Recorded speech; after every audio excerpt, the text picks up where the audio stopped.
Well, hello, friends. Mark Holmes here with my buddy Cowboy Joe Boo, as well as Joe Bear in the house. And as always, I want to thank you guys for watching, commenting, subscribing, and being part of the Joe Boo Sports Report. Without you guys, man, it does not work without you guys. So let's get open for business here, and let's wake up the football gods. Wake up, guys. Wake up. Happy Sunday morning. I know it's another Sunday that we don't have football, but every Sunday that we go past is one more Sunday we get closer, hopefully, to the NFL season. And of course, that is still, we don't know for sure yet, but things are beginning to open up and evolve, so we'll just have to wait and see how that all works out. So, if you went to bed really early last night, or if you shut down all media and everything else, you're waking up hearing that the Dallas Cowboys have signed Andy Dalton. Andy Dalton. Andy Dalton from the Cincinnati Bengals, a 9-year vet who has, well, let's say being in Cincinnati definitely didn't help his career any. Cincinnati, he got beat down, although he did have some weapons in Cincinnati. They had some years that they made the playoffs. He didn't necessarily show up for those games and things, as well as the Cincinnati Bengals, but you have to look at this as some of it's Andy Dalton, some of it's Cincinnati Bengals and circumstances. I hate to bust your bubble. There's a lot of fans out there that are emailing me and texting me and saying, Dak Prescott's on his way out of here. We're going to get rid of Dak. Yeah, Dak Prescott, he's gone.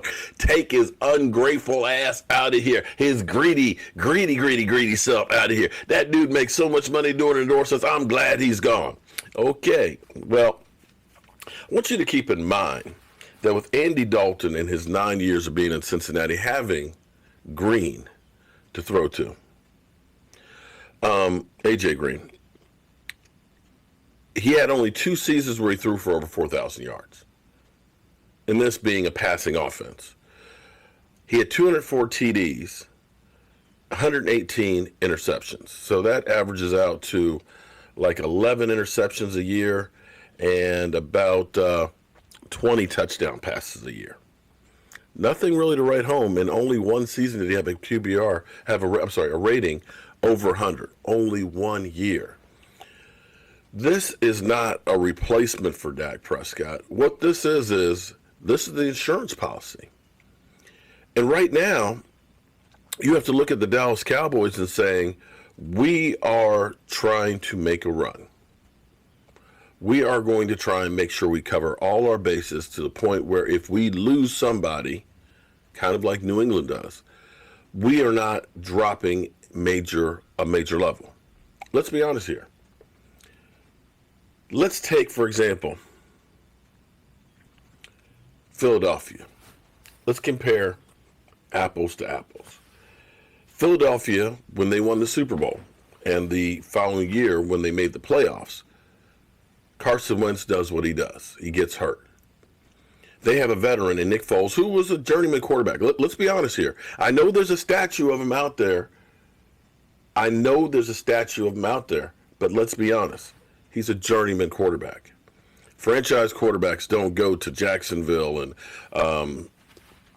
to the Rams and to the Bears and the Eagles and do a whole, NFL tour. He was a career backup.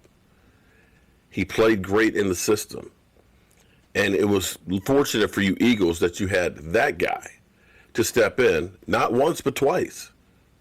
Because Carson Wentz was 5-6 in 2018, and Nick Foles got him on a hot streak. Had it not been for that guy, that veteran presence, you would not have made the Super Bowl. You would have not been in the playoffs the year after. So hypothetically, let's say Carson Wentz goes down. You got Jalen Hurts, rookie quarterback, could be a franchise quarterback. But when this year, which is now having virtual reality OTAs, and you can have all the classroom you want, but until the players get out on the field and start working, you really don't know a whole lot. So if Carson Wentz goes down in this shortened offseason, Jalen Hurts comes in. It has to take over. On the flip side, if Dak Prescott gets hurt at the same time, and you had to have Cooper Rush come into play, how would you look at Cooper Rush being your starting quarterback? As opposed to, say, Andy Dalton.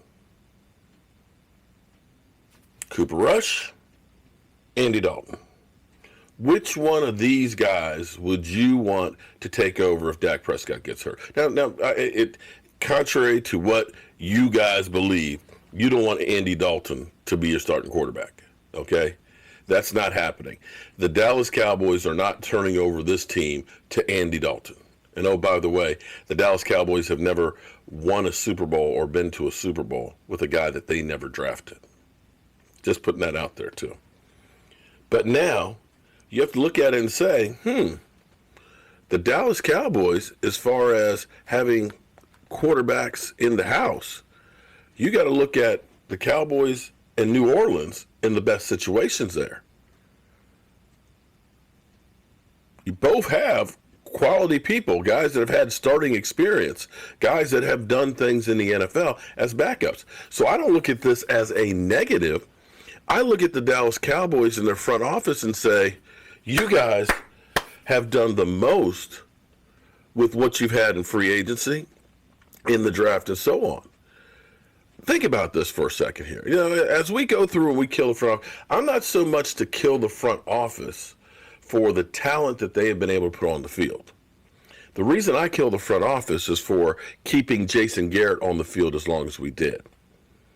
Other coaches out there would salivate to have the type of talent that has gone through the Dallas Cowboys since 2010. Are you kidding me? You've had two great running backs. You've had two incredible wide receivers. You had a generational defensive end in D-Law. You've had the best offensive line some years. You've had a great quarterback in Tony Romo, a great quarterback in Dak Prescott, yet they couldn't put it together on the field. I don't blame the front office for getting that talent. I blame the front office for not getting the talent to coach it. But let's go into this offseason where we were told that our quarterback needs to take a team-friendly deal so we can surround him with other players. This team has done more with the money that they had. They were one of the higher ones, don't get me wrong. But you start to think about what they have done, okay? They've got a franchise tag, which is the most expensive way that you can take a cap hit for your quarterback. You got that done. You've got your offensive linemen all locked up, done. You got Jalen Smith locked up, done. You got D-Law locked up, done. You got your franchise running back locked up, done. You go out and you get proven talent in Gerald McCoy, Dontari Poe. You take a gamble, which isn't really much of a gamble, on an Aldon Smith, that you're going to get him in for chump change. You sign a Clinton Ha-Ha Dix. You've now put all of this talent on the field here, and now you say, what haven't we taken care of? Okay, let's go ahead and get one of these quarterbacks at a bargain basement price. If I said to you last year, we can get Andy Dalton for $3 million.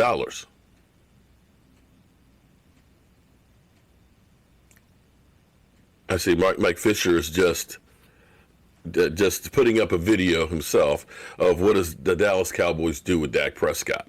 Okay, so we'll check that out, of course. But you've put all these pieces here together, and I don't want to say dream team. I don't want to say that like the Eagles did with Vince Young, because that has a negative negative way to saying the shit, because it blew up in their face. But you now have players across the board. And as we go through it, this is what's amazing. I want you to understand. Now, we don't have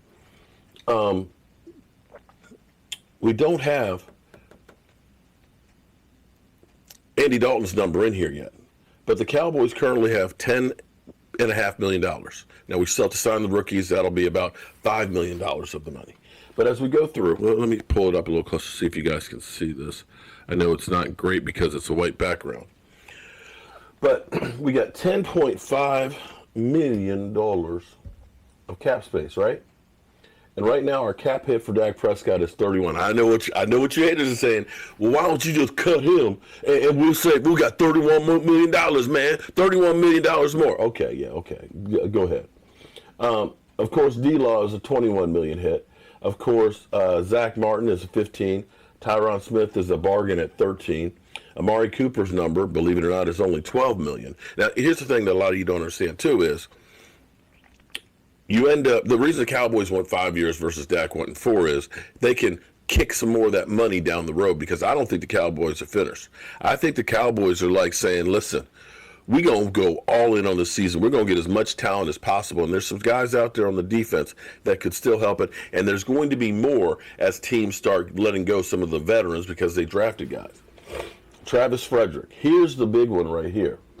Travis Frederick right now is a $11.975 million cap hit. Okay? If we make him, let's go ahead and make this post June 1st. You see that? You can save $7 million. He's retired. It's just a matter of, we're going to say it's a June 1st cut. That is going to add $7 more million on our cap. So before you put Andy Dalton in there, that leaves us at 17. If you get Dak Prescott's deal done, you're going to get about $7-8 million more on this year's cap. That takes you to about $35 million. Okay? And the money you don't spend this year rolls into next year. And I know I don't have the names down here, but if I go down to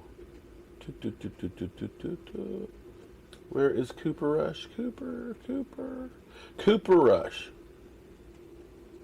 Cooper Rush is right here at $2.133 million. Okay, right here. With the Cowboys signing Andy Dalton, with the Cowboys drafting Ben DiNucci, do you think Cooper Rush is going to be on the team? You'll get that $2.1 million back. So basically, you signed Andy Dalton for $750,000. To me, that's really good management. That's really good management. And the Cowboys still will have flexibility to make other moves as well. So you have to applaud the Dallas Cowboys in putting together one of the better teams right now, at least on paper. If Mike McCarthy is anything better than Jason Garrett, boy, the Dallas Cowboys could be dangerous. So that's all I got to say about that. We're going to have more, of course, because that's what we do. It's Sunday. Getting this out a little bit late because I just kind of laid in bed there for a minute trying to catch my breath, and it's cloudy and rainy outside again, so the sun doesn't come up, so I didn't have the sun kiss my face this morning to say, wake up! But we got a lot of work to do in the workshop. So as soon as Michael Anthony gets up, he'll join me out in the workshop. We got to put together a lot of those racks. We're waiting on the draft glasses to get in. They'll come in hopefully by Friday, so we'll get those things out. So if you order a rack with one of the new glasses, they won't be shipped in probably till Saturday next week. But as soon as the glasses come in, they will go out. And they've been going out like crazy. I'm hoping, well, I may have to go back on my word where I said it was a limited edition and was only ordered in the 144. As it stands right now, we're getting close to those 144 being gone. I may have to rethink ordering more of those, but we'll follow that as it goes. We'll see what happens. But we'll be doing a live stream in the workshop probably in maybe about an hour and a half or so. So that way you can come hang out. I'll be working because I got a lot of work to do out there, but you know how we roll. All right. I'm going to see you guys later.